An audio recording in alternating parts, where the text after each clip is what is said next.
Hello mga kasingkwentahin. So this is a impromptu trip.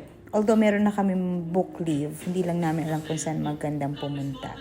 So Saturday the 20th of June, nakakapag-decide at nakakuha ng booking ang aking booker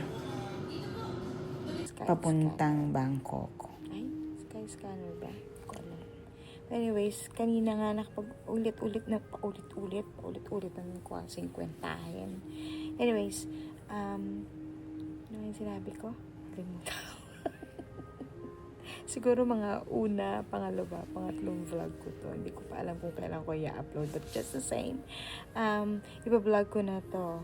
Ang biyahe ng 50.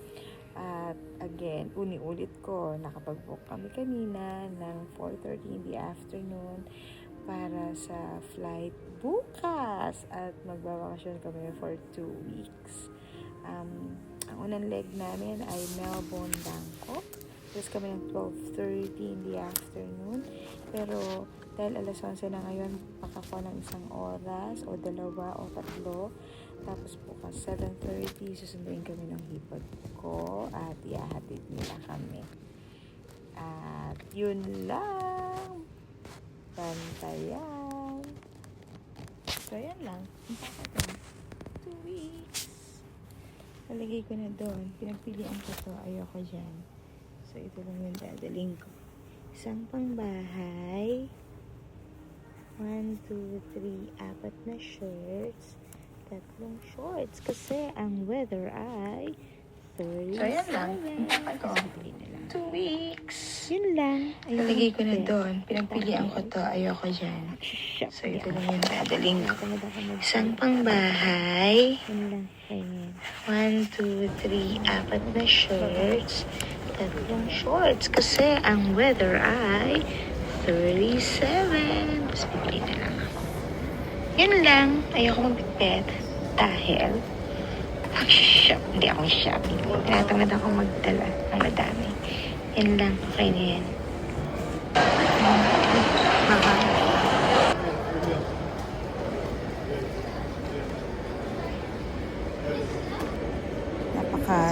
Dahil medyo maaga kaming kauna-unahan sa counter. At medyo nagantay pa kami ng medyo matagal-tagal din. Kasi may meeting pa sila dyan sa harap. Dyan sila nag-meeting. Hindi sila sa likod nag-meeting. Tapos nagantay kami. Nag-antay. Pagkatapos, dahil bilis lang, wala namang laman, tinatag. Make sure na picturean nyo na ngayon kung ano yung bag na final bag. Although dun sa tag, nakasulat naman dun kung ilang kilo. So, okay lang. Tapos niya, you go to the security at syempre pa, hindi mawawala ang magtingin-tingin sa duty-free shops. Medyo madami-dami matikampo yung laman ngayon. So, makikita niyo marami na rin sa rating. Tapos yan, kagandahan, may mga lounge access.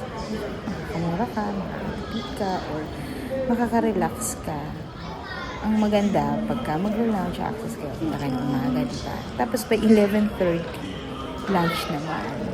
Ayan, so, at least, hindi na nakasave-save ng konti.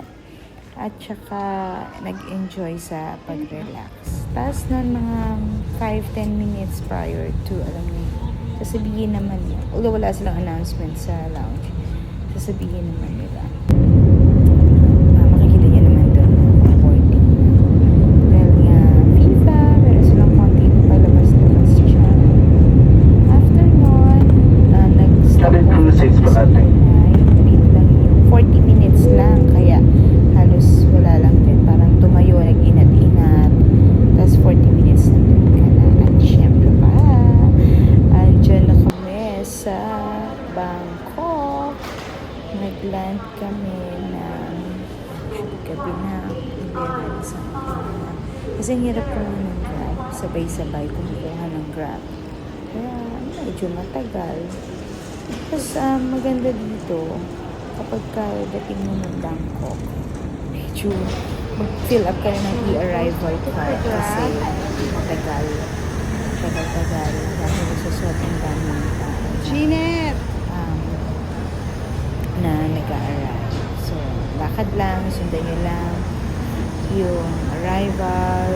Sa arrival kayo, in case dyan. So, custom, kung ano yung baggage.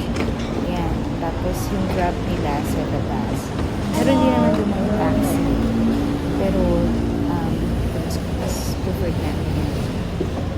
Grab, ganun din. Meron yung taxi, bubook mo doon sa computer nila, tapos pupunta ka kung anong stop slot. Oh, our first car is a BYD.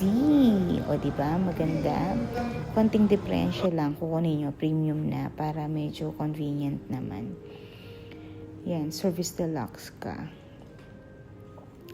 Tapos, binaybay na namin papuntang hotel. At ito pa, ang book kong hotel ay Sabado, hindi Linggo. Kaya basically wala kaming booking, pero mabait naman yung Accor at in-accommodate kami. So for the next 2 nights, nandiyan kami. 2 nights and 3 days.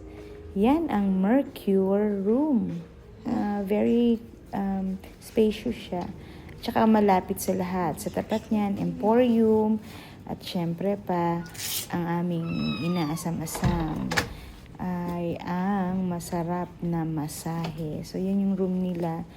Punta lang kami dyan, 2 minutes walk, Taytay. Kami na rin yung nagsara nung Taytay massage. Last customer na kami for the day. Tapos, ayan, balik na uli sa hotel. Ang kagandahan ng malapit. So, 2 to 3 minutes away yung hotel na nakuha namin. At dyan, nagtatapos ang aming day 021 sa Bangkok. At marami pang storyahan bukod sa maling booking. See you soon! Bye.